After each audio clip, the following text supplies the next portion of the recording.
Ayun guys, tuturuan ko kayo ngayon nito magpintura. Una, dapat lihayin niyo muna yung crankcase bago kayo maglagay ng high temp. Optional lang naman maglagay. So, ito yung next, yung 2K04 epoxy primer. Bali samurai itong ginamit ko. Then, bago nyo gamitin, may activate siya sa baba. Pipindutin nyo lang yon, then tsaka isi-shake well. Ngayon, di ko na napakita yung magpintura ng first coat. So, bali ito, first coat pa lang to. Tapos nyo mag first coat, lilihayin nyo muna. Bago nyo patungan ng, ayan, second coat.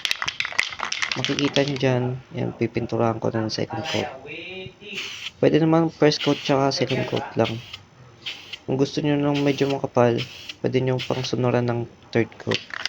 Yung liha pala na ginamit ko ay 1000 grit. Bali pagtapos na itong second coat, hindi mo na siya lilihayin.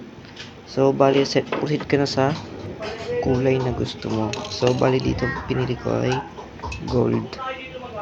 So ito finish. Ayan na. Makinis-kinis. So bali next, ayan. Pintura din yan na ano, parang cutics. So pininturahan ko yung ano para medyo may design naman. Yun. Ganda oh. So next, ayan, clear coat. Ayan, may activation yung clear coat na yan sa baba din. Pipindutin lang yan tapos i-shake well mo. So ayan, shake well. Then tsaka bubugan. Dapat 2 minutes nyo i-shake. Bali kasi sa akin tapos na yan ng 2 minutes i-shake.